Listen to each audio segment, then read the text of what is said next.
Hi, you guys. Welcome back to an all new episode of Black Girl Can't Cook. Today, I am joined with someone I love. She is a teacher and educator. In my eyes, she's an artist, y'all. This bee is an artist. She's an artist and an overall beautiful human being, Lora Kopp. Thank you. Golf clap, golf clap, golf clap. I hate to actually do this, but it's Kopp. No, oh my God, Lora Kopp. This is beautiful. No, Bria and I are such good friends. We've only ever been on first name basis. Ever. We've never said our last names out loud to each other for any reason. Yes, and two, like women everywhere, your parents gave you your name. You need to. Oh my God! Thank you. Exactly. Own it. Even my brain. Yes. Kopp. Yeah. Sometimes I do wish it was Coop, but you know. No, stop. I love that. Thank you so much. And two, yeah, we're on first name basis, so it's like, but I love you. Thank you for correcting me. Wait, let's start from the beginning. Lora, how do we meet? Oh my gosh. I think about this all the time. Honestly, the greatest people in my life have come from working at Starbucks. The best, most meaningful relationships I have with friends and girlfriends is from Starbucks. Say it. We want it on record, people. Yes. Amen. Exactly. Starbucks really it was a disaster. I was there 6 years total. On and off, Twins, 7. I was 7. Yeah. 1-866-737 1-828-332. Oh my God, that is so imprinted. That is sickening. It's crazy. I know I haven't worked there in like 4 years, and I'm still like, yep, there it is. Oh my goodness. And how we were young. I think I was maybe like 18, but you were like, I want to say you were I was 16. You were 16.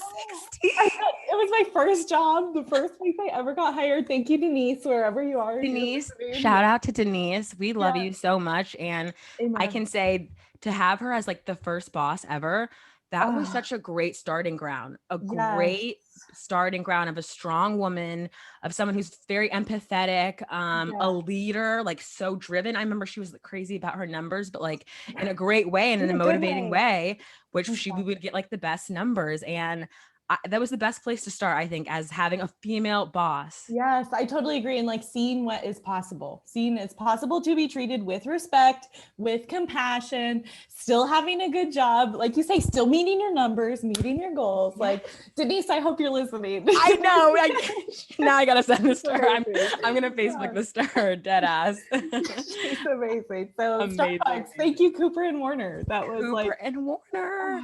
And you guys, Lora, her parents would come in. They are just like the coolest, like hippie white couple, but like your mom is so regal and then your dad's just so like laid back and just like we just hit it off right away. I don't even remember. We were just like friends. We're like, it's done. Yeah, that's all it was. Exactly. I remember like you were training me and that was that. That's embarrassing. Wait, that's not embarrassing because that's when I probably still loved the job and I was like, I love to train. I was like, ooh. How many pumps going to Grande? Three. Literally 3. Everyone's wondering. Oh, Starbucks. Yes, I'm crying at that. Yeah, if you've seen you saw my dad 2 years ago, last time we were in New York. Mm-hmm. He's got like a long ponytail now. He's retired, so he's grown it out, and he's got an earring and like you said, shout out Mike. Yeah, shout out Mike. He fits the mold. And your mom was always such a light to see her every morning because I'd work in the mornings. I wasn't in college, and she'd be like coming from a spin class, and we'd talk, and it was just such a breath. Yes. It was just such a breath of fresh air because like then I wouldn't see you and I'd be like, well, I got her parents, so we good for the day. That's it. How old are you and where did you grow up?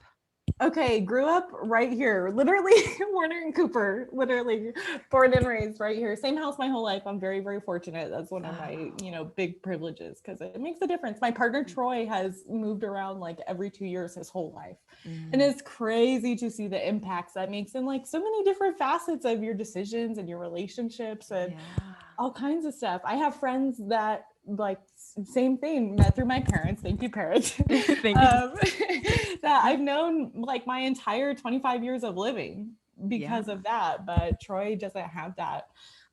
So blessed. Thank you for living. And it's really grounding, right? It's probably made you have such like a grounding force in your life. Exactly. And like being so let me go into that a little bit. So Troy and I please. live with my parents. You Mhm. love my parents, so I figured Love that them. would I love them. yeah. And we've been living here long pre-COVID. We moved back into my parents' house when I started going back to school for early childhood special education. Shout Shout out. out. Wait, and Laura, how long have you and Troy been together? Just for some context. Actually, next month is our 5-year anniversary. Oh my God. Hey, Yeah. I love it, Annie. I think anniversaries are we love an anniversary, and shout out happy Pisces season. Troy's Yes, Pisces. Yes. well, that is so beauty. Happy early anniversary. That's Yeah, thank you. incredible. In 5 years of living with your parents. So, keep going. We want to hear Right. So living with my parents, thankfully, it wasn't the whole time. Like 2.5, maybe 3 years now. And it's wonderful. I mean, when I was a teenager, my parents and I had a horrible relationship. And that's part teenager, part resentment, part all this other shit, part nobody is emotionally intelligent in my family and like expresses or talks. So that builds up, you know? But as an adult, I was able to come back in and we have this much more beautiful relationship now, and certainly not perfect, you know. No one is. But No one infinitely is. better, you know, able to communicate and part of it is like a hard thing to do is seeing your parents as whole people.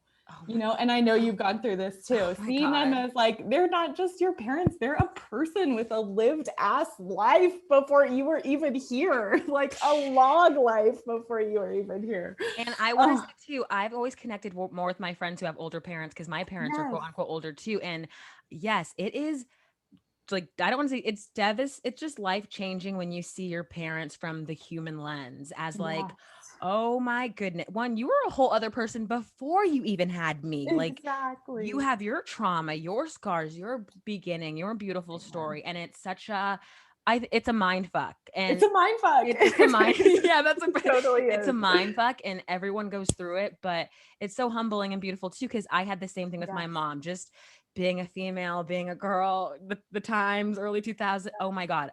Teenage years had the worst relationship with my mom and then very estranged from my dad. But as I've gotten to like my 20s and older, just a love and a deep appreciation of them and their stories and their journeys and to my relationship with them, because it's like they're our parents at the end of the day. Like they're your parents. And will you tell us about, you had a beautiful relationship with your grandmother. Tell us about oh my her God, and what she meant to you and how if did I that start weeping, it's joy. Just know, like, no tears of joy in her spirit. Yeah. Yeah, my grandma was just like a real badass. So little backstory, my mom is born and raised in Scotland. So my whole maternal side of the family lives in Scotland. My grandma and grandpa still lives there. Grandma passed away in 2016. They live in this little village in Scotland. So cool. Eaglesome, if you want to look it up. Shout out Eaglesome. Tiny, you know, like 800 people or something. Tiny little literal village with like stone houses that are like hundreds and hundreds of years old. So quaint. So like out of a book. Cute. Like yeah, exactly. It's crazy. And I think this is a huge part of my identity. I've been going, the first trip I had to Scotland was when my parents took me to get christened when I was like 8 months old. And since then, I've been going every other year. I'm very fortunate that we had the means to do that. And I was able to. So I spent a lot of, I mean, you know, only summers and occasional breaks, but a big part of my childhood and some of my happiest memories of my whole life spent in that little village. And that really shaped me a lot, partially. And this is with anybody who's traveled. I think you kind of feel the same thing. I know, like, you're going to Bali, you're probably definitely going to agree with this. When you get out of your home and get out of even your country, your state, it's like, it's mind blowing. Holy shit. All this stuff is out here. Like, there's not just this one way to live. People be living all kinds of different ways, doing all kinds of different things all over the world. Like, we are not limited to the things that they want us to believe we're limited to. You know, it does not have to be this way. And it's crazy that we're all like, yes, it does. I need to do this. I need to go to work Monday through Friday. I need, you know, it's like, it's nuts. It does not need to. And now you got me wanting to cry because it's such, my first time was going to Europe and just being in London, then Paris, then Italy, and just being like, there is a whole other world. A whole ass world. World. And listeners, if you haven't had the time to travel, I know the world's about to open up. Get your vaccine. And Amen. then I got mine. I just got my second dose on Monday. Yeah. go. Fully vaccinated. Amazing. And wait, how are you feeling? Symptoms? Good. I didn't have any. First shot, I had a little headache the same day, gone by the second day. Second shot, I was just really tired for like 2 days. But Amazing. yes, Amazing. thank you, Arizona. Beautiful. Yes.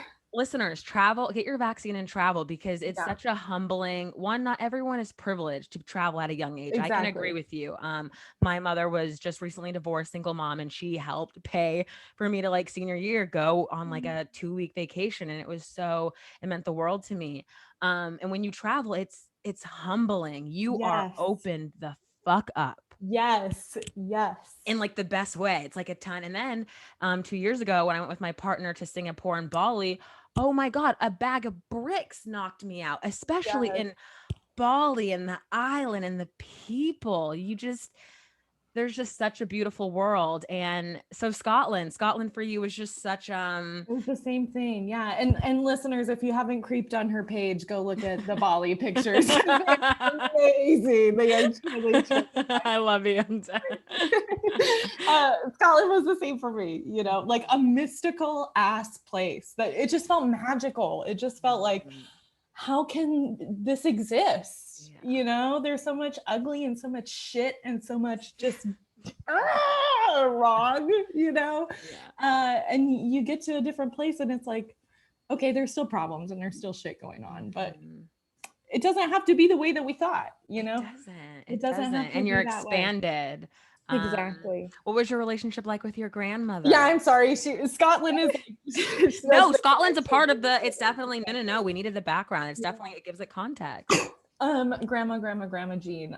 She's just a badass. Let me start with that. She was like alive during, I think it was one of the world wars. I think it was two. I'm guessing. I'm guessing two. Yeah. I think it was World War II. I think so. Yeah.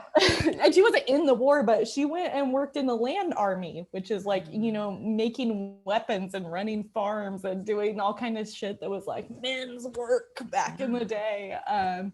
And doing her real shit, and she did that like no problem. She was awesome. And then she just did all this other beautiful stuff. She spent after the war, she became like a seamstress, and her job was like doing wedding dresses. That was her job. Get out. Incredible ass things. Yeah.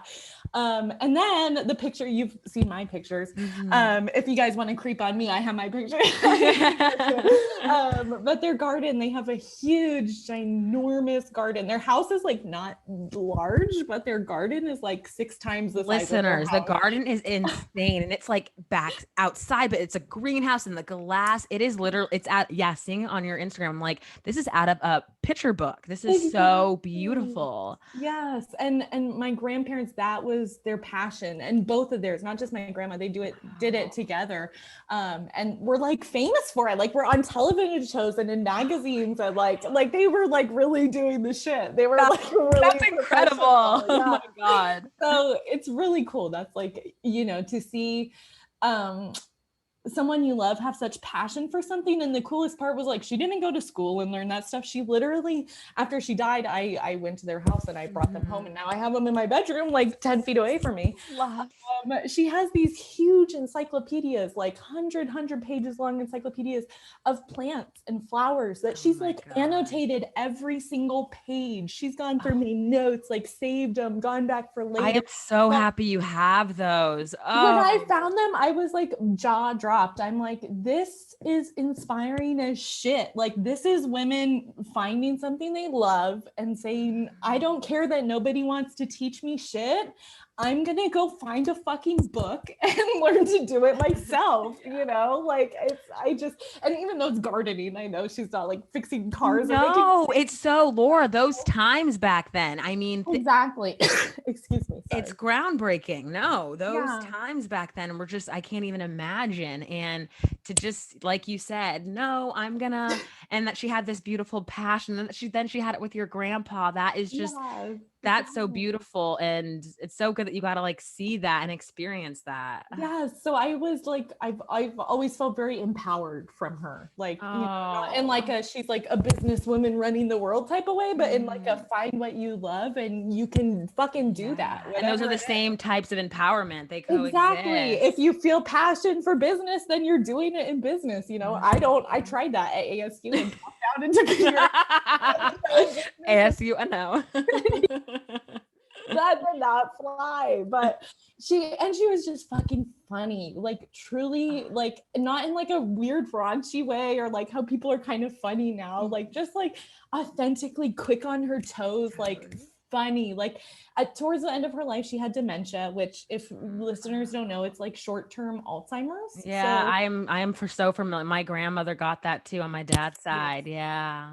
And it's tricky because some days they are themselves. They're so lucid. Some days they're so lucid, and then some days, listeners, it's kind of like it's just nothing's there, and it's really like my grandma would think she was like 16 again. She'd be sitting in her house she had lived in for like 60 years, and she would be saying like, I need to get home. My mom's gonna be mad that I'm like out past dark. I need to go home. And it's like, lady, I'm sorry. It's not true. You're fine, you know? So that's a great example. Like you're saying, it's like, they're not there. So, yeah, absolutely. Absolutely. But even when she was in that, she was still funny, like in her lucid, you know, maybe not when she's in the middle of like a bad spell, but like, I remember I was maybe like 17 or 18 and we were over there in a car.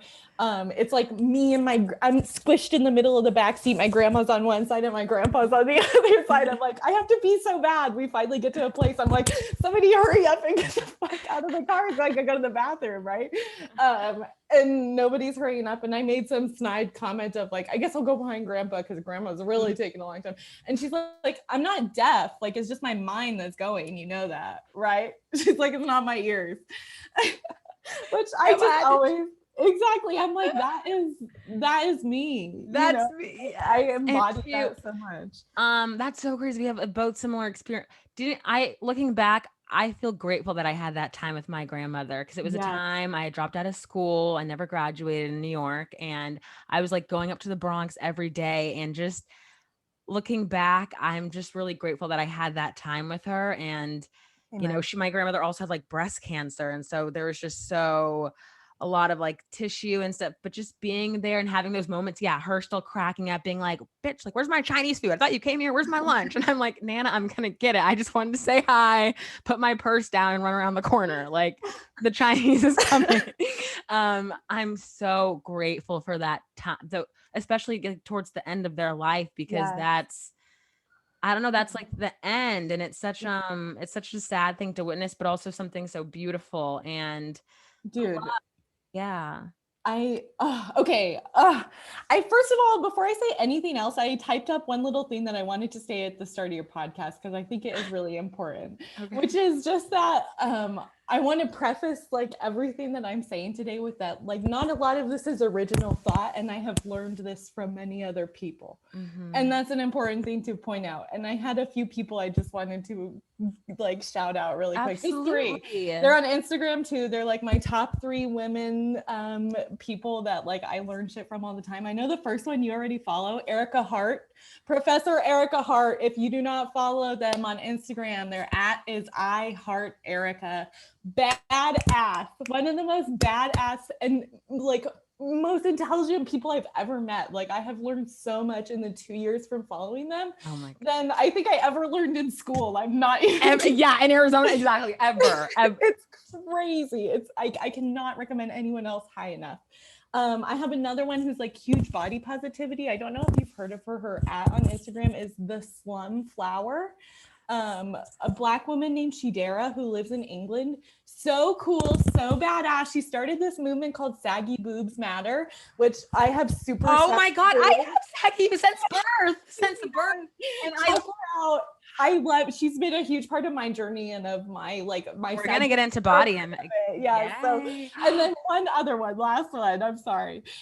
Someone named Vienna Ride, they, them pronouns, badass, total badass, has taught me so much about like government shit, systems of government, revolution, that kind of shit, like truly, truly important shit. You've probably seen their infographics and their designs going around.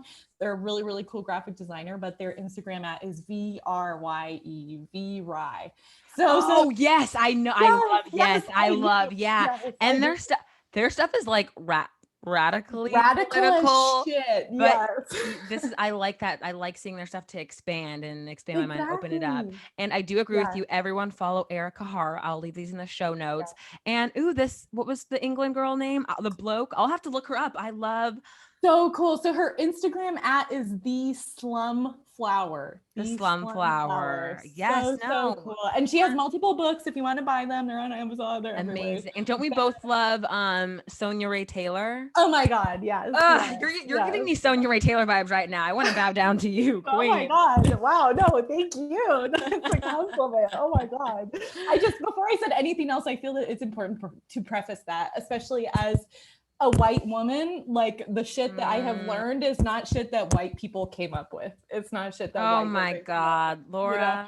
You know? So I had meant to say that right at the very beginning, so I didn't interrupt our conversation, but I kind of forgot. So Laura, I appreciate you so much, and I thank you so much. You, as very few other of my white friends I have left in Arizona, have just been so mindful and so kind and so educated, and you've done the work. You've quote unquote left me alone, but you've also checked in on me and been there for me since the last 5 years, the whole time, but especially last year. And last year was just so difficult. And even right now it's so difficult. So I love you and thank you for doing the work. We don't give out white cookies, but I love to give hugs and money. So I love you and I'll see you soon. But yes, thank you so much. And I'm learning too. I'm a Black woman and some of these are internal thoughts, but also I've had to learn a lot. Yeah, we're all freaking learning. So anytime we can share the resources, that's like my whole job, literally. So. Absolutely. So what's your relationship like with your body? Oh my. What's that story? What's that journey? Wow. That's a good summary. Wow. It's ever changing. And the older I get, the more I love it, the more I appreciate it, the more I understand that I am not my body. Like the entity that I am has nothing to do with this physical form that I am being presented in. Not a goddamn thing, let me tell you. A lot of that, I practice with psychedelics and that has been a big part of it. Oh my God. I know. One day our boyfriends were going to do a road trip and just I know. I love you. You're my idol. Love you. But and other people who have tried it, I think they will probably agree that when you start tripping and you start seeing stuff and it makes you realize okay, shit is not as it seems.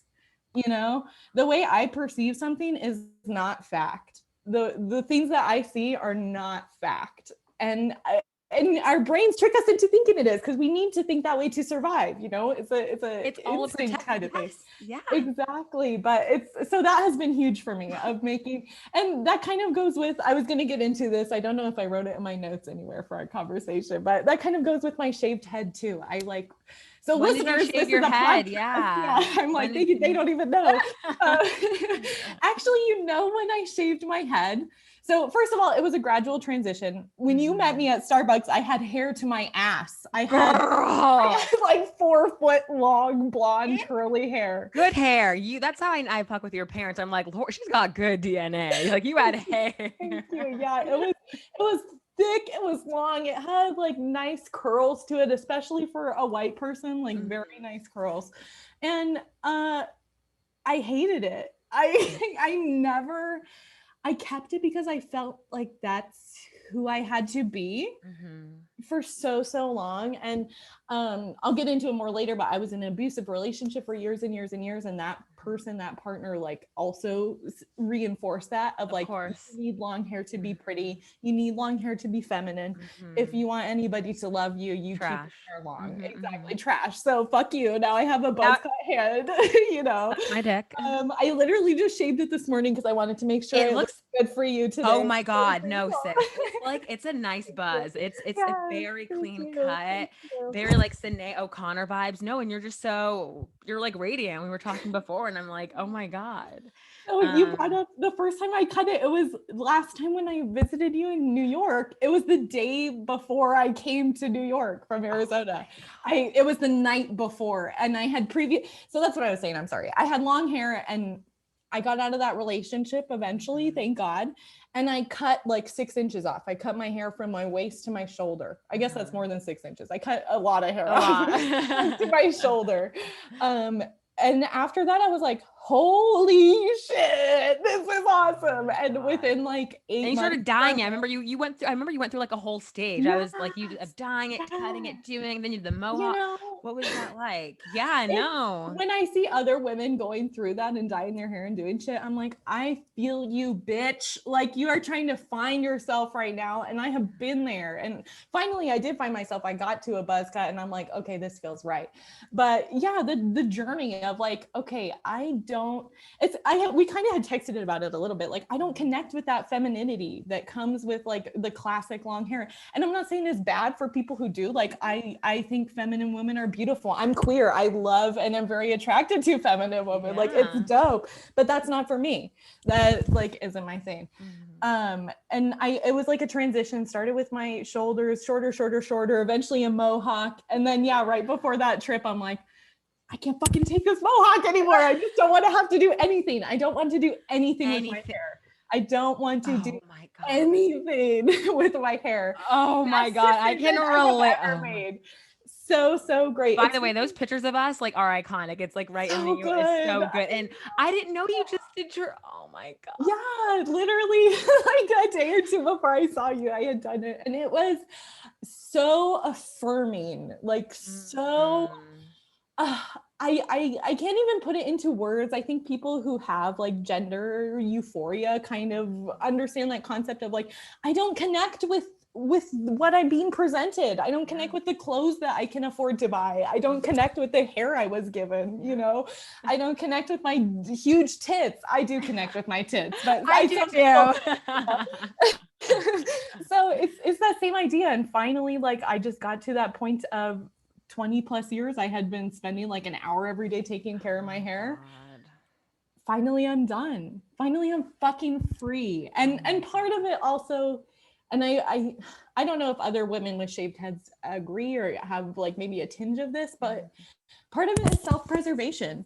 Like, I have been raped twice. I've been sexually assaulted. And part of it truly is like, maybe if I look less feminine, which is horrible and it's not true, and you will get assaulted because men are pieces of shit, and or whoever it is, whether it's men or whatever, you know, it's not what you look like and it's not your fault. But even now, even when I know that logically, like subconsciously, there's a part of me that like, hopefully I am a little more safe. Because I look a little more like androgynous. I look a little more dykey with this haircut, and I like it that way. I'm intentionally trying to be that way. Oh my goodness. And it doesn't work. I was at the dispensary like 2 months ago, shaved head, oversized t-shirt, like straight chilling. And some middle-aged dad. He's like, oh God. He's horrible. He's like, where did you get that shirt? My wife has huge boobs too. I think she'd be comfortable. I'm like, what the fuck? What the and this is when I am looking, like I said, like as androgynous as I can be, like as I'm clearly not putting anything out there for you to be fucking with, sir. And they still find, isn't that so? So that's a big part of my body image. That was another little bullet point I had for that question is like, it's the male gaze is overwhelming and oh my God, has so much to do with our body image, right? It's not, most of what we think about our bodies is not our own thoughts. It's men saying women with tiny waists are hot. Oh, that girl with huge boobs is hot. That, you know, that's what it is. And we internalize that so easily because it's fucking everywhere. You know it. Everywhere. It's brainwashing. Everywhere. It's Everywhere. insane. Truly And insane. when we're like young, when we're It's young. in Pixar movies. Have you seen the moms in Pixar? They're so hot. Oh my God, right? Like that. Right. People don't look like that. Like that. Maybe Don't. K with her like $1,000 of surgery. Good for her. Of course, right? With But I'm not rich. Yeah, exactly. Oh Like, my God. not... Wait, Lora, you touched on so many important. I know. I'm sorry. Just no, don't apologize. Thank you so much. One, you've expanded my mind too, because no, maybe ignorantly, I never thought like white women had a hair problem, point blank. Yes. And that No, is I just understand. thank you so much for expanding me. And I think every woman though, no, I'm Yes. has it's our hair. There's an identity, and the fact that you Exactly. had, not even you, but women go through this identity of just finding yourself and expressing yourself through hair. It's like you said, like that journey. When you see a woman changing her hair and going through that shit, you're like, she is on a journey. Yeah. She is on a fucking path right now to figure something out. And I'm praying to God and the universe that she gets there, you know? Oh my God.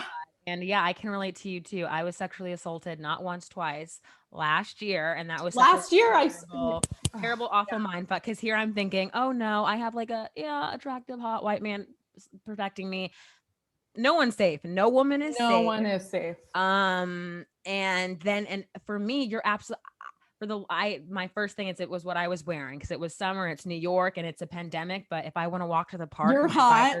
I'm hot. I'm a hot ass bitch. You're a hot ass bitch. But after both times, I really was like mad at myself, because I'm like, well, having these conversations in my head. I'm like, well, it's me because it's what I'm wearing. But I'm also like, well, fuck that. I'm going to wear what the fuck I want to wear. Exactly. I'm like, this is my power.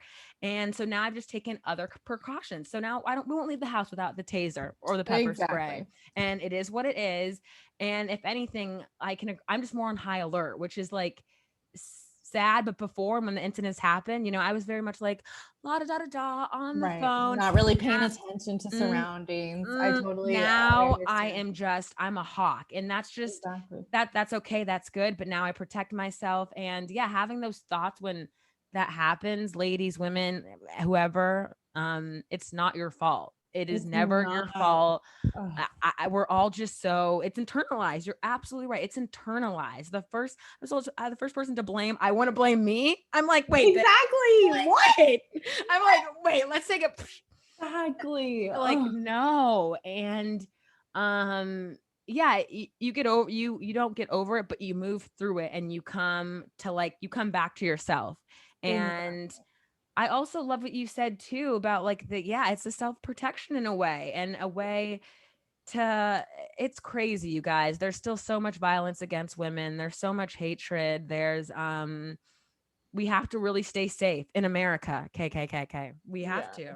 We really do. And I love you for sharing that. And I'm so happy you've overcome those things. Yes. Oh my God. Yeah, no, that's the whole reason I'm like, this is what I'm here to talk about and share. Like as a white woman, I can't speak on my own personal experiences on like racial issues, on shit like that.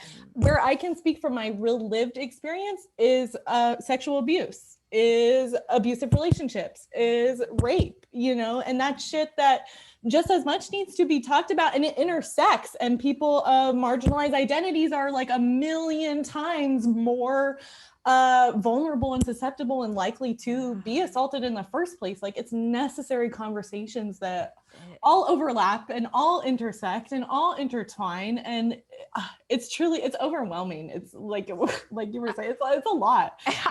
Right? And it's so much. Go. I'm sorry. No, you're so right. It's so much to the point. Like, if you need that day in your bed to sit, let's say, cry and smoke all day, you have to.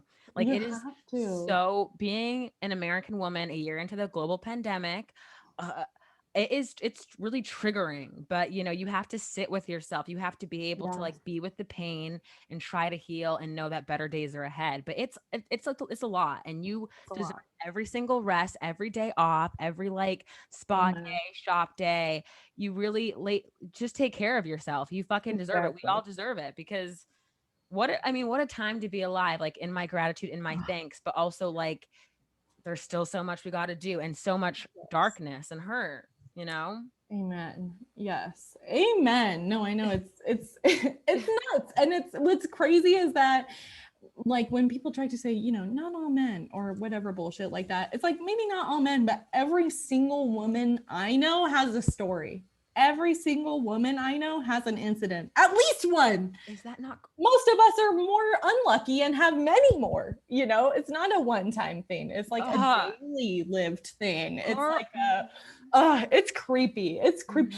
Starbucks, 16 years old, an old man. If you remember him, Tony, the old Italian guy with the huge nose, cornered me outside by the dumpster. The dumpster. You remember? I remember. Yes, y'all. This is bullshit. The dumpster too. Girl, I remember you told Courtney, you told our manager. Yeah, and I told Brian. That's who really had my back. Shout out Brian. Shout out Brian. Oh my God. And shout out Brian's girlfriend. We fucked with her. Jill, dude, that's where I got my next job. Lucky Brand. Also shout out. Oh my gosh. Laura, I remember that incident happened. And you guys, just to like set up the scene, it was like the Starbucks was detached. So like the dumpster was literally like around like a sketchy corner, like on the side of the side of the street. Yeah. Oh, it was horrible. And I had never been like in a situation like that before, of like a man cornering me, like trying to like talk sexually to me. I'm 16 fucking years old. I'm trying to make lattes and like make whipped cream and shit, right? Like, I did not know what to do. And I finally get out and tell somebody, and the guy just keeps coming in. And that's like a perfect example. Like that, it was nothing to him. Like it was a regular, he does that daily. No wonder women all have an experience. You know? And I love your point too. Every single, just like with body image, eating disorders, every woman I know has a story. Every single woman. So it's like, okay, so we obviously have to start talking about this and getting the ball rolling. And there should be no shame, y'all. This is a podcast. Yes. We're breaking the fucking no shame. I mean, these are all experiences that have happened to all types of people, all from every background. And I want to say too, living in Arizona, Chandler, we were in a bubble. I know I was. Oh my God. Yeah. It's like white freaking upper middle class turdville. I was in such a bubble when then I realized like coming to New York and having all these girlfriends who've had experiences with men with violence of like someone pulling a gun or a knife, that even there's just so much happening. So you really have to be safe, stay aware, and just protect yourself. You have to. Exactly. Yes. Get a knife, get your pepper spray, get your brass knuckles, my family got a gun this year. We would spend New Year's going to gun training. Never in my life. My family, we're white, but we're not that kind of white. We're like you said, we're like the hippie white. Okay. Right. My parents wouldn't let me go to someone's house to hang out when I was a kid if they had a gun. Yeah. Oh, wait, was that an Arizona thing? Because my mom said that when I started sleepovers, my mom was like, she'd always ask the parent, are there any guns in the house? And I'm like, same. I could not. It was so then that shit in the Capitol happened. And my dad was like, we know that the white people that live next door to us are definitely fucking racist. And with that shit going, you don't know. That's scary. Like you're saying, it's a stressful fucking time. It's a horrible, and I'm white and I'm stressed about it. Like I can only imagine. I can't imagine, but you know what I mean. I can only imagine like how it feels for Black people, for people of color, for like for the Asian community right now. Exactly. And it's scary. And it's like you said, I mean, we just have to fucking protect ourselves. We got to fucking arm up. If you have the money to go get a gun, get a goddamn gun. Watch the videos and train and fucking learn how to use it. Because let me tell you, those racists have guns. Let me tell you, my neighbors have guns. Yes, they're exactly. Preach, girl. I'm all for. I think it's like the Black militia in Atlanta. Exactly.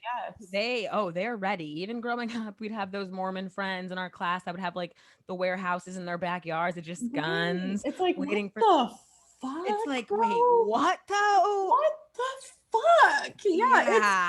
It's nuts. I can't even, and even people who are like, I hunt for sport, you know, I'm not trying to say shit on anybody, but like, I don't think killing animals is a cool thing to do for fun. It's one thing I will say. I will say I do follow some like indigenous people like here in Arizona, like someone named Chelsea Moves, that's her Instagram handle. I can't remember her whole name. But like Native American indigenous people who do it like respectfully and in like an environmentally sustainable way. And you like, got to keep the population. And like when you're doing it intentionally and with purpose, that's one thing. But I know most of the fucking white people that are going out hunting are not fucking doing it intentionally. I know they're not saying like, thank you, earth, thank you, animal. They're saying like, fuck you, dog, fuck them, or whatever. Maybe I'm being like overgeneralized. You are not, sis. You are not the sap. You are not. And I agree. The gun culture ties in with the violence on women. Huge. Exactly. It's having the dominance. It's having the power. Like if I have the gun, I have the power. You must do what the fuck I say. And that goes with everything. That's like, I have that as one of my later answers for another question. I don't remember what, but it was something about like, even from an early age of like men telling you what like you can and can't wear, like male teachers in junior high, administration. I'm like, bitch, not even the nurse gonna tell me, but a grown ass white man is gonna say, exactly, because my shoulder is showing or something. Son, you need to like go to therapy if that is setting you off. You need help. You need help.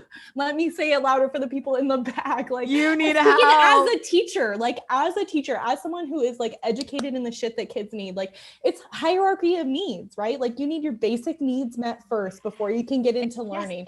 Listeners, let's go over it. It's the basic triangle basic needs of like it's called Maslow's hierarchy of needs. I'm so glad I know that I can show off one fact from my like 4 years at school. Explain it. It's like what the basic needs that like every human. Exactly. Yeah. It's like, it's a triangle, you know, a wide base at the bottom and the smaller part at the top. And it's your needs, it's your human needs. And it starts with your most basic, like, do you have food and water? Can you literally keep living for another day? The next one is, do you have shelter and safety? And it keeps going up from there. Like, do you have emotional health? Like, do you have people in a community, people that you have healthy relationships with? And it keeps going. And you need, the whole point is like, you need those basic things met before you can achieve the higher level stuff, like learning and enjoying and growing. So when a fucking administrator is telling me, go waste 30 minutes of your class time to go put on a smelly shirt from our fucking lost and found. Bro, you need to really rethink your priorities, because I guarantee your misogyny right now is heavily outweighing like whatever good intentions you have for kids. Like it's so clear. I just can't even. Oh my God, I love talking with you. At what age? I love talking with you. I know we're all over the place. I know, but I'm honing it in. I'm Oprah. At what age? It's totally okay if you're still learning. Yeah. At what age did you learn how to love your body? And will you tell us, at one point you did have a hot Finsta account, or wasn't it Finsta, but it was like, oh my God, you're working out and your muscle. And oh, I'm so proud of that name. So my regular Instagram handle is Dab Mommy, because I used to, I had to stop dabbing in January because my stomach doctor freaking told me it's causing me stomach problems because I smoke too much weed. So I'm like, whoa, I didn't know that. So now I just smoke flower, but my handle is still the same. But yeah, when I was really fit and working out, it was Fit Dab Mommy was my one for my like workout pictures and stuff. And that's complex. I'm really glad you brought that up, because it's a really, really, really, really, really important point that I wanted to make sure that I state while I'm here, which is that what age did I learn to love my body? Probably truly start loving like around 22, 23. Just loving it more and more every day now. But when I was around 21, I really started working out. I started drinking pre-workout. If you've ever had pre-workout, it's crazier than Adderall. And I used to fuck with Adderall all the time. Like, Same. Crazy. It's truly nuts. Like I would feel like I was having a heart attack and then go work out for like 3 hours and then do that twice a day. And that was it came from a place, you said this on one of your earlier podcasts, and I was like crying when you and the person were talking about it. So beautiful. Listen to all the other episodes, listeners, if you haven't already. Listen to all the other episodes. They're beautiful. But you had been saying something of like, when you're working out, the intention, if you're really doing it for a beneficial way, the intention needs to be because you love your body and you want it to be healthy. Your intention can't be, I want to be hot. That is, you will never reach your goal. Oh my God. 35 pounds. I had abs. I had fucking, oh bitch, my bicep. Like, oh my God. I was hot. Like, I try not to like toot my own horn, but like I was hot in that couple of years. Now COVID, I put on like 25 pounds. We all did. Yeah. Not looking so hot now, but during that time, like looking back, I'm like, holy shit, you know, like, God damn. In the moment, miserable. Hated it. My stomach looked so big. My fucking arms looked so fat. It was, if you had asked me in that moment, was I beautiful? I would be like, no, that's why I'm going to the gym 6 hours a day. Girl. No. You know, and that's shit. That's like, that is you will never reach that goal if you're doing it to look a certain way. Part of that is biological, literal science, you guys, literal science lesson. Like, your body has a healthy weight that it should be. And if you're trying to exercise and keep it below that weight, like, you're going to have to be vigorously exercising and really like sticking to a diet to keep it below that healthy weight. You're literally fighting nature at that point. Like, you are fighting. Mother Nature is saying, bitch, please, you need a little cushion. Like, you need a little something to run on when your engine's empty, you know, like, right? Give yourself that love. And part of you just doesn't want to.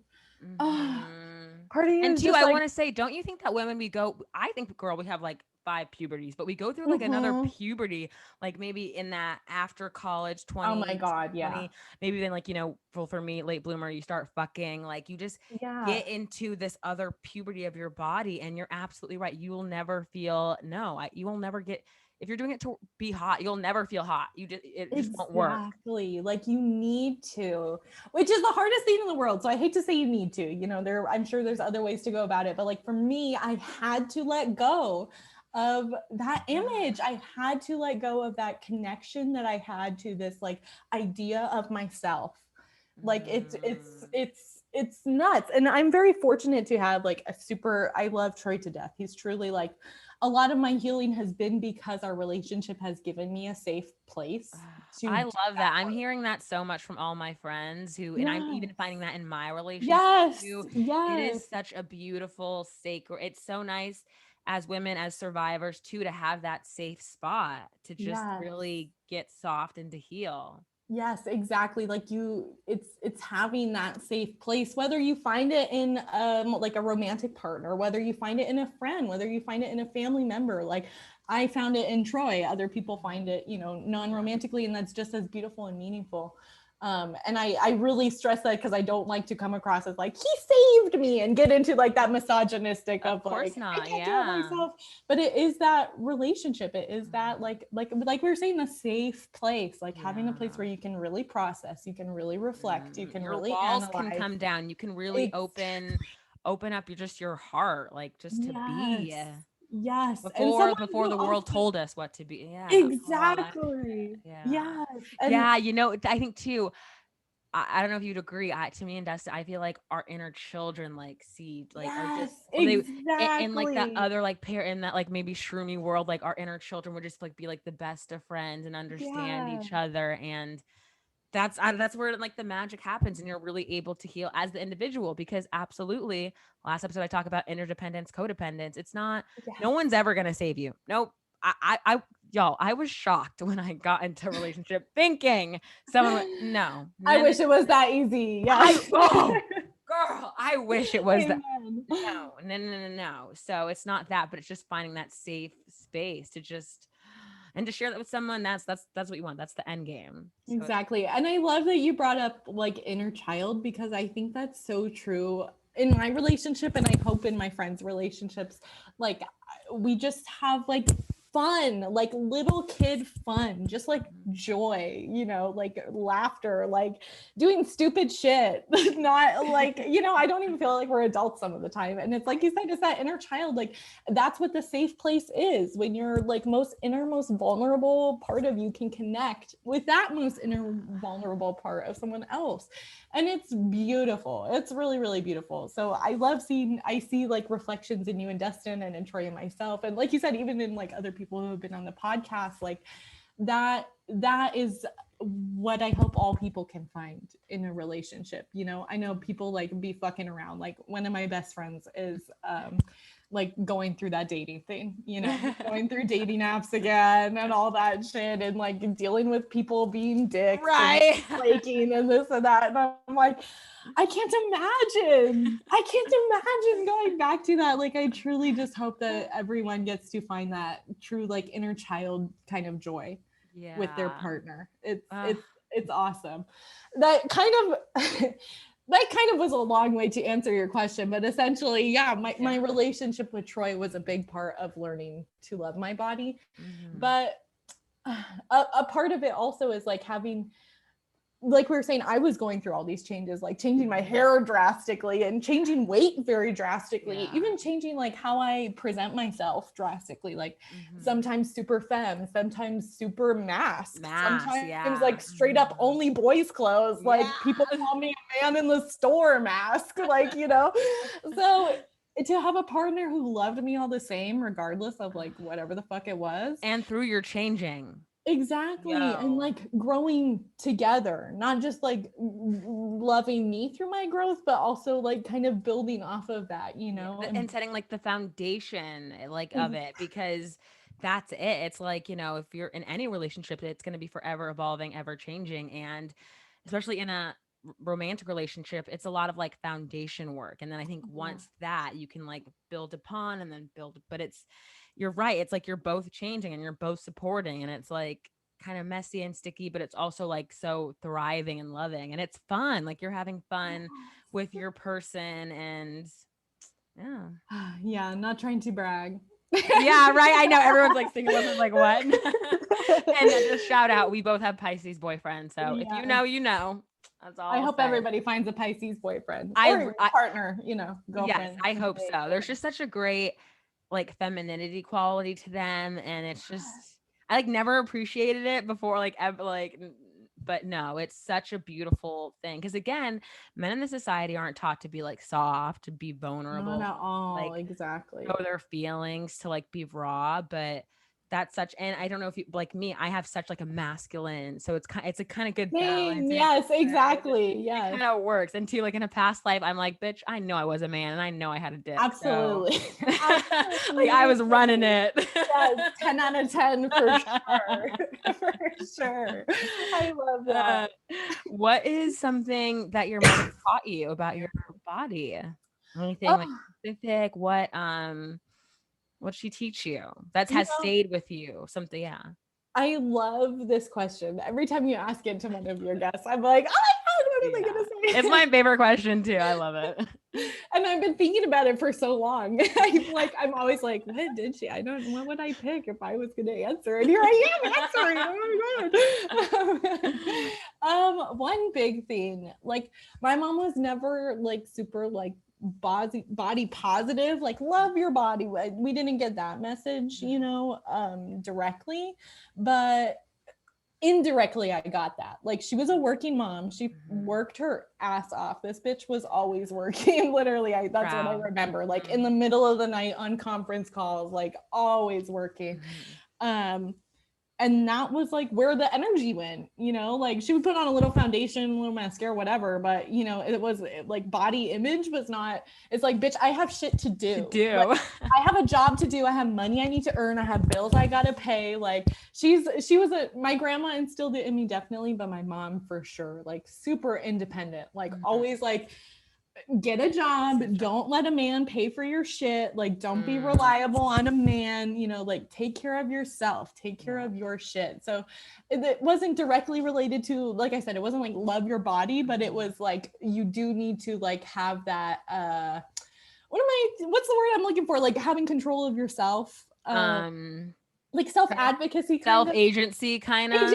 Agency. Thank you. Yes, exactly. So that was a big thing. That was a huge thing. And something else that I think is important is like women's rights. So again, not like love your body, love your fat, but like as soon as I was like, so I was raped at 14. That's how I lost my virginity. As soon as that happened, I was like, Mom, I need to get on the pill. And I actually didn't come clean to my family about the incident for like 4 years. Hello, trauma. It's rough. Thank you for sharing. I love you. Yeah, no, like I said, it's shit we have to talk about. You know, it's shit that when we sweep it under the rug, that's when they get away with it. Yeah. And that's why it's okay. That's why it's okay. Sitting here so scared and traumatized. Nobody knows. Everybody. Yeah. Girl, I swear when COVID's over, I'm going to be in like fucking every support group. Cause it's like, wait, no, like let's hash it out. Let's talk. And I want to find these women in these communities because we have to normalize it. This is what happened. This is the story, the beautiful fucking story of our lives. And let's like help educate and help heal other women to not feel alone. I think like, get rid of it. It doesn't exist. Because that's how I felt at the time. Like I felt fucking alone. And that's why I didn't say anything. I'm like, was it wrong? Because it feels like he kind of told people at school and was bragging about it and he didn't get in trouble. I am like cutting myself over it.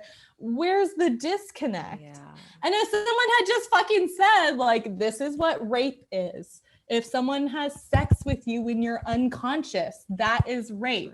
If someone has sex with you and you say no, that is rape. Like there was never that conversation, not at school, not at home, and it's not like anybody's fault in particular. Absolutely not. But it's like you say, we need to fucking talk about it. That's the only way to fix it. We need to talk about it. We absolutely have to. So that was all kind of leading into like when that happened, I told my mom like I need birth control. That was like almost my first thought is like I don't want to get pregnant, or I didn't know how babies worked or pregnant already or whatever. And yeah, it was like right away, okay, let's go get you to a doctor, okay, let's go do this. And same thing, having that like agency over your body of, like, I say I want to do this, then okay, you're gonna take the pill. The pill made me sick after like 2 years. I said I'm gonna stop taking the pill for a little bit. She's like, okay, whatever, you know, and having that like, okay, let's get you to a doctor. Okay, let's get this done. Like that is very empowering as well. So yes, especially as women, but as Black women, you know, we don't want to advocate for ourselves or maybe we're feeling bad, you don't want to, but any women, there's maybe just a part of us that wants to like downplay our own illness or whatever, but having a parent who's so active and vocal in your own agency, life-changing. That's amazing. Exactly. Life-changing and helped you so much. I believe. Exactly. So some of my trauma, unfortunately, like undid some of that self-advocating. I'm not nearly as good as it now, but you know, like she did lay a really good basis, and that is like a core value I still hold on to. It's like, you do what the fuck you want with your body when you want with your body. Like it wasn't necessarily, like I said, it wasn't necessarily a love your body, but it's your body. Okay. It's not anybody else's. It's yours. You do what you want. Do what you want. The other thing, which is like a little more negative, which maybe she didn't teach me directly, but is that like people are always watching. Like I became like super hyper aware of like the male gaze very early. Of like, that's not appropriate outfit. I'm fucking like 10 years old. What are you talking about appropriate outfit? What the fuck are we talking about appropriate outfit at 10 years old? I teach 10-year-olds. That's gross. Like that's gross that we even have to go into that precaution of, you know, and it started young. And it, like I said, it wasn't her saying like, what you wear is going to get you raped, but subconsciously that's exactly what it was. You need to wear longer shorts. You need to wear a shirt that comes up higher. You need to cover your arms, right? Like you're not saying the thing, but you're reinforcing rape culture. And it's so hard to internalize that. Exactly. The idea of what you're wearing is why that's going to happen to you. Something that you did is why it's going to happen to you. Instead of a freaking man being a fucked up piece of shit, living in a fucked up society that has like brainwashed him into being this fucked up piece of shit. End of story. End of story. That's that. So that was something I learned pretty early on. Something that I think that's part of where like some of my gender dysphoria comes in, is like, Yeah. I always was like, ew, like from a young age, ew, what, ew. Yeah. There's no other way to say it. Fucking ew. Wait, Laura, and I'm so sorry I didn't start with this. How do you identify? What are your pronouns? You know, I go by she, her. I kind of fuck with they, them. It goes back to that dysphoria of like, I really don't connect to this body. Like, I really don't connect to this earthly experience. I know that whatever I am is something Way bigger. deeper. It's your soul. Yeah. Exactly. It's something totally different than like this physical presence that I have. So I'm really trying to like, I can't believe we didn't talk about this earlier. I know you fuck with chakras. I'm wearing all my chakra necklaces right now. I wanted to make sure I had my good luck. Got my throat on. I have my little necklace with all of them on it. I am so, might have got staticky because of the mic, y'all. She has all of her throat chakras and her necklaces, and she wore them for, and yes, I wear the circle one for class every day. I'm like, I need good luck with these kids. I need all the good energy that I can bring in. I'm bringing it every day. That is so beautiful. Yes, no, I try to incorporate chakra healing, wear the colors, do the altar, and it's powerful. It's powerful. I was summer 2020, the world burning on fire. I was introduced to Reiki healing. And that too also. Just gonna say that, yes. That also, bitch. Oh, I can't wait for the world to New York to open up. That changed my life. And that was like on a phone call. Yeah, I did the same on a phone call. Yes. And it really, you guys, Reiki healing is, maybe Laura can explain it a little better, but it's just like this deep meditation where someone talks to you and they ask you where you're feeling it, and then they like move it kind of out of your body. That was my experience. And no, that's a good, like, very literal explanation of what it is. That was very on the nose. Exactly. Great. But I found that very healing. And you're absolutely my too with my body image and my healing. I thought like, my body's just a shell, and I'm so great. And I'm so happy that it protects me. It feeds me. Yes. But it's so much than the hotness, than the insecure, like it's just my soul. Like I'm just so happy and at peace with like my inner soul being. So now I'm like, bitch, it's quarantine. Yeah, I might gain 30 pounds. Bitch, this means it's nothing. It's like, it's my, what? You're missing the point. You're not seeing me. Yes. You're only seeing maybe, friend, body, make this. No, you're not seeing. It's just a body. That's why too. Exactly. If you follow me on Instagram, I'm so free with my body because it's a body. Yes. It's just a body, y'all. We all got the exact same thing. It's just a body. I mean, not the exact same, but it's the same mechanics on the inside. Hello. It's the same exact goddamn thing. Yeah. What do you love most about your body, Laura? Oh my gosh, what do I love most? If it's a body part too, go off, queen. You got a bad body.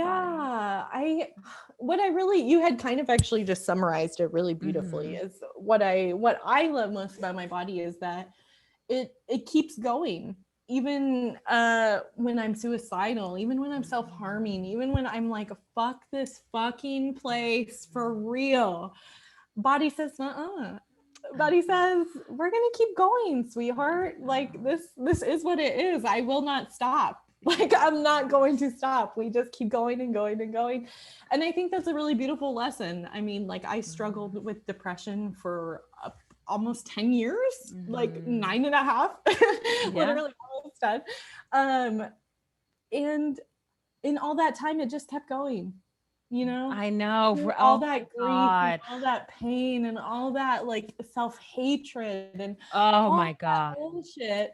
Body just keeps going. Even when I was literally inflicting harm on it, it kept going. It would heal itself and say, "You are okay.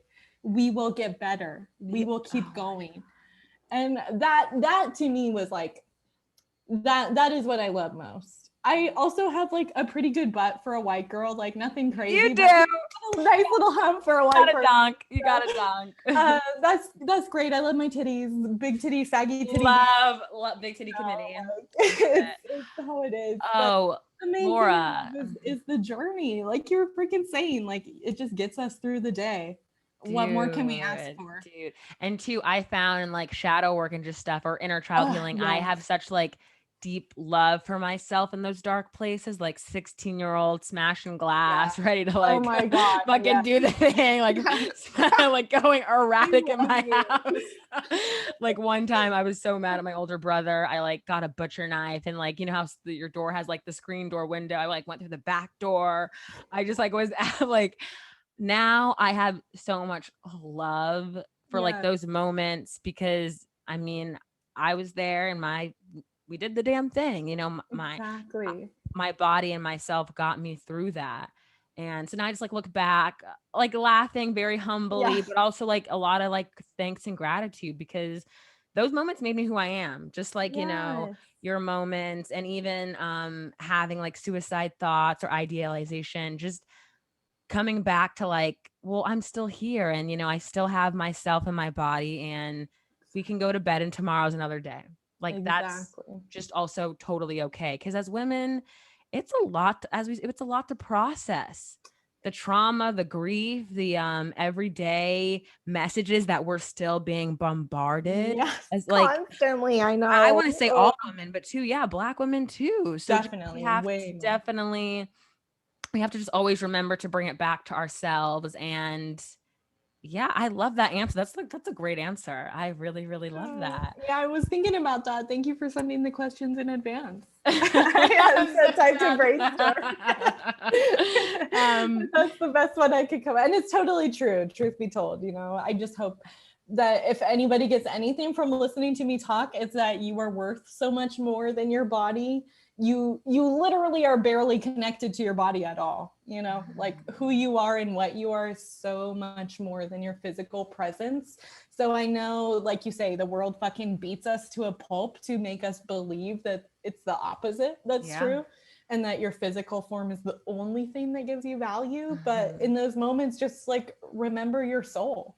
You know, like that's my only advice. Like, just remember your fucking soul, and you will be going somewhere else after this body. Yeah. I don't know where that is. I'm pretty fucking excited to find out. I hope it's better than fucking Earth. But you know, you're bigger than that. Whatever you turn into next, like you ain't gonna have to worry about this fucking body. So let's just learn what we can while we're here, and we'll see what happens afterwards. I love this. I love talking to you so much. We're gonna wrap up soon, but what does self-love mean to you? You've given us so many little nuggets and joys and little things, but at the core, you know, like whiteness and wellness, it's getting bombarded, but like at the core, what does self-love, what does it mean to you and how do you inflict that on yourself? What are some things?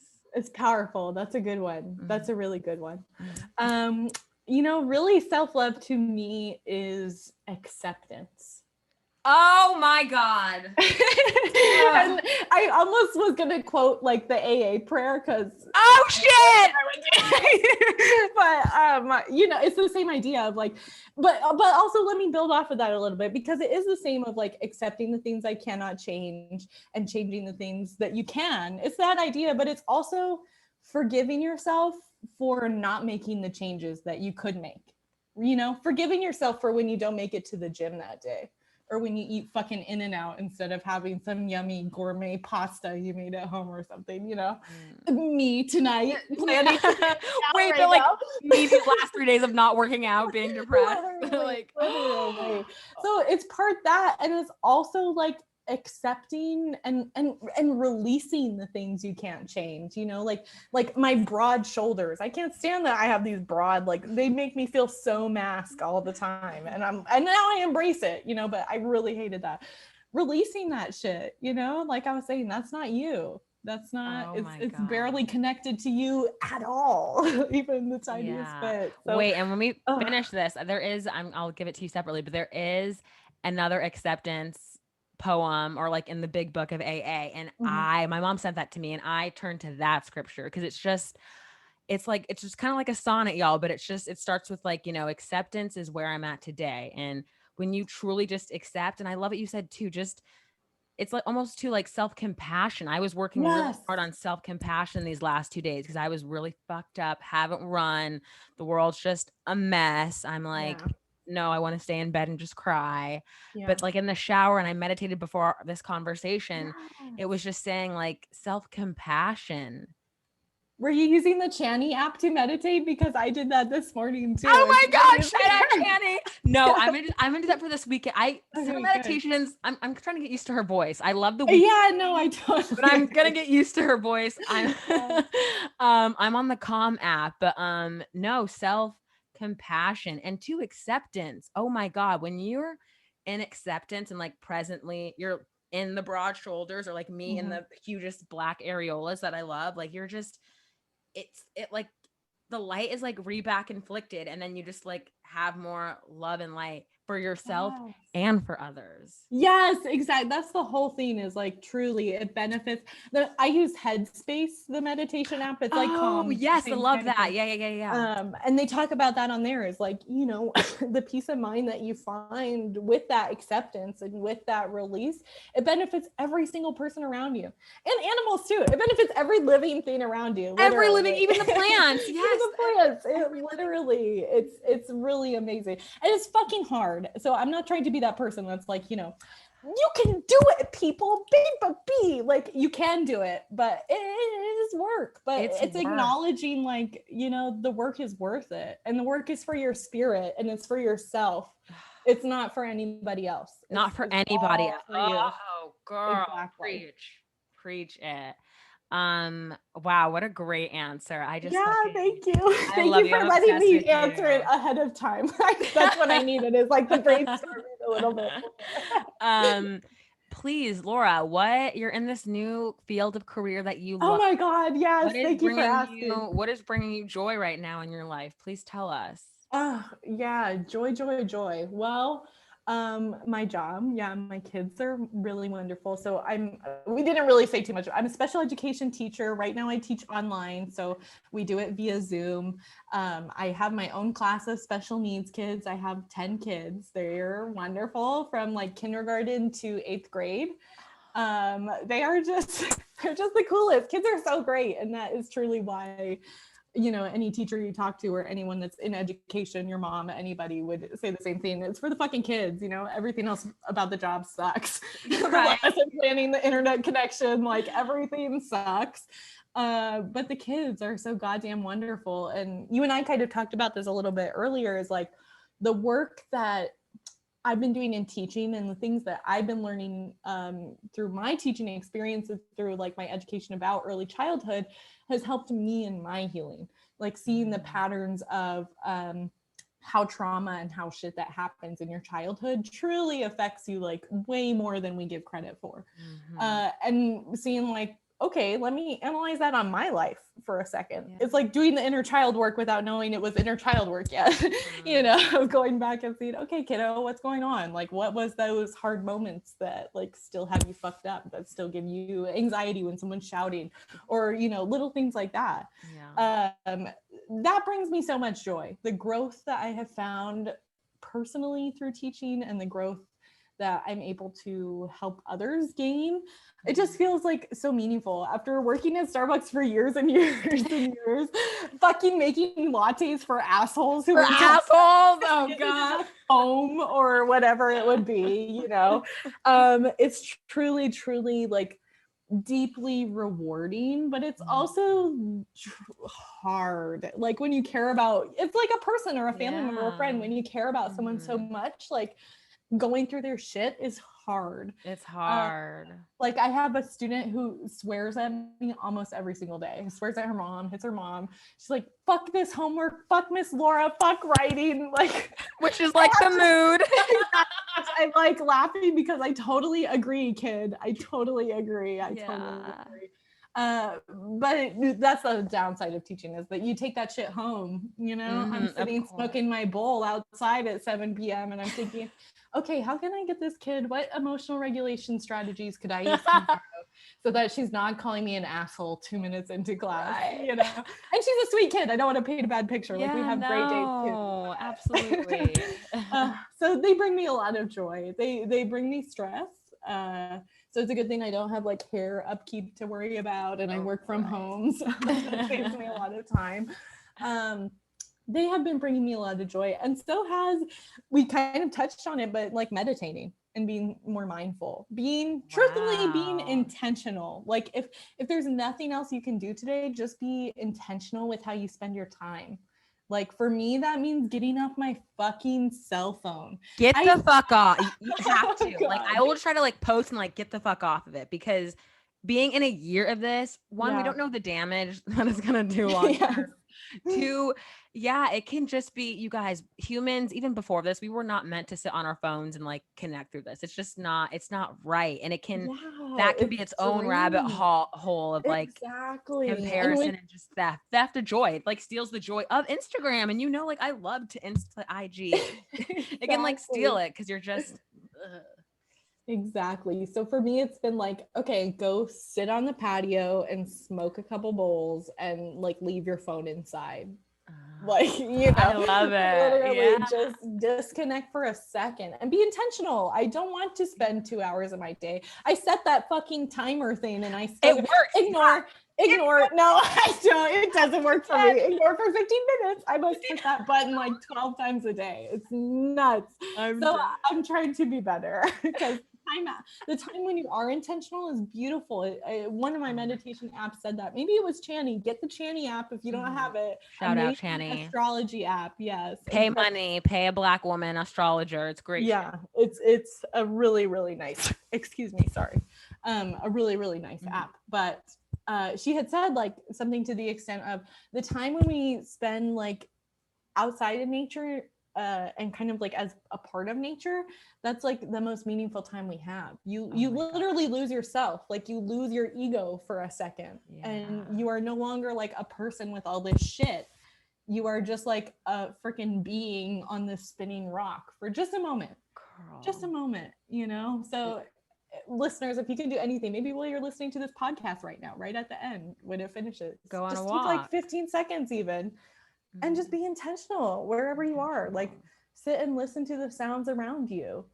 Like take in whatever it is, even if it's just like somebody coughing in the next room or somebody cooking dinner, you know, like really listen and just be intentional with that time for even just a few seconds. It's really beautiful. That's what's been bringing me joy is be more mindful. Like you say, we're a year into it. We got to be more conscious of how we're spending our time. Absolutely. And two, I think last year was like so life changing and devastating for everyone. What are we going to take out of it? You know what? And now, so I've learned we were in like the dark space. So like now I need to apply all those tools that I've learned. So it is, you know, being mindful, making sure I'm drinking my water, meditating. And two, like when you take care of yourself, it becomes like a drug. Like actually, it feels so good. Yes. I'm like, y'all, I'm like, wait, I actually like to cook 3 meals a day, drink my water, check in with my friends, do a little work, try to stay off the phone, try to get in nature. I'm like, wait, like taking care of my like needs and wants, like that's it's nice. It feels good. And it's like crazy how astonished we are that it feels good. It's like, oh, that's what it feels like to be taken care of. And then for me, my crazy sick bipolar ass, I'm like, wait, no, but I feel better. So let me keep like, I feel better and I don't need to be like medicated or all, but no, just taking care and getting back to the necessities. I love it. Mindfulness and meditation. I know I fell off a little this year, but just today I'm like, fuck it. Like that was then and this is today. And we are meditating every single day. Like it's just, you guys, it's so grounding, it's so healing, and this is coming from like an ADHD bipolar. Like I could have sworn to everyone, I will never get quiet, I will never stay still. It's but like I learned how to do it in Bali. Shout out Bali. But I really practiced and like I got it. I'd be like on the subway cart and I'm like just for 5 minutes, just kind of exactly. That's all it takes. I'm like focus on your breath a little. Like wait, why are you so tense? Just you excuse me, I'm so sorry. I wanted to mute myself. I didn't want to stop. Too loud you bring up such a good point, and it'll be my last thing I elaborate on, but it's about meditating because I was talking to a good friend about it, and there's this huge misconception, and I think it's why a lot of people don't try meditating. And the idea is that like meditating is sitting there and thinking of nothing. is letting your mind go blank. Bitch, you can't do that. Impossible. Exactly. Let me just spill the tea. Let me like fill you in on the secret. That's not meditating. Meditating is picking one thing and focusing on it. So for a lot of people, it's breath. That's like one of the best things to follow and stay with. It's always there. It's constant. You don't have to try to be doing it. It's like, and if you forget, it's like, oh yeah, I'm breathing, and there I am. I'm back. And Reiki, like you're talking about, Reiki is meditating on something you want to heal. So like maybe you're trying to heal a relationship. So you're focusing on your heart chakra, and your Reiki healer is working on the energy that's going through your heart chakra to open that up. That's what meditating is. So it can seem daunting. Like my friend who I was talking to, it was like, I could never think about nothing. And I'm like, bitch, me neither. That's not what it is. You know, like that isn't it.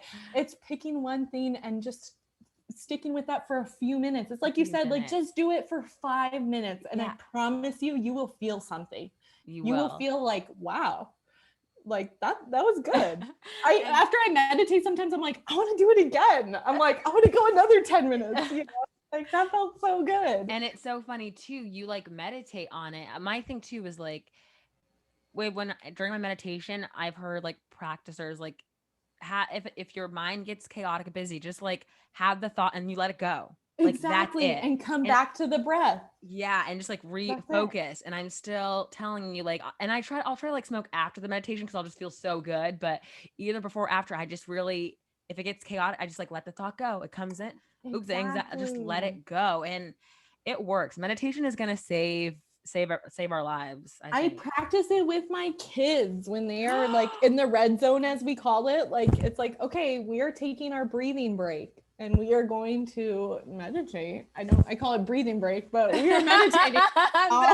We are meditating for the next 3 minutes because you are losing your freaking marbles right now. Oh my God. That is incredible. So powerful. They have real studies, you know, I don't know the data, but look it up. There's studies that have been done, listeners. Meditation in schools, it reduces like discipline, it reduces punishments like detention and out of school suspension, it reduces like violence incidents. It's crazy. It makes like huge impacts on anyone of any age. And it's just like you said, it's just start with a couple minutes, literally. That's it. Yeah, start with like 4 minutes. Don't put so much stress on yourself. And two, because I think there's just so much now of like the wellness and meditate, just meditate. And there's so many apps. Try an app, go on YouTube. My girlfriend's always like YouTube things that are like free, and like she'll like go to sleep with like a sleep meditation. Just start there, and when you change your energy, you change your life. Exactly. Simple as that. It's pretty fucking hard, but when you do it, oh my God, it's really hard. When you sit down and do it, it's done. And me and Laura can both attest, like it's messy. There's tears. There's even, I feel like people think in healing you don't hurt. Bitch, hurt is amplified. It's so hard. The hurt is amplified. Yes, you're reliving your shit 20 times over and analyzing every detail of it and figuring shit out. And it's painful. Yeah, it's painful. And two, for me, like you're saying goodbye to like that former self. Yes. Oh like, my God. Yeah. Girl, like I didn't want to say goodbye to like the stealer, the liar, the like manipulative, emotional. Girls can be toxic too. Scorpio. Yes. Shout out.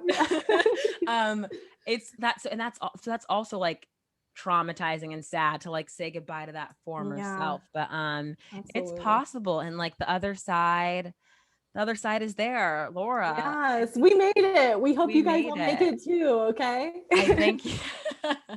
Last thing, your dad is a great musician. Tell us about his album. Where can we find it? I'm gonna shout it out in the show notes too. Oh my God. Yeah, let me just look it up so I don't get the title wrong.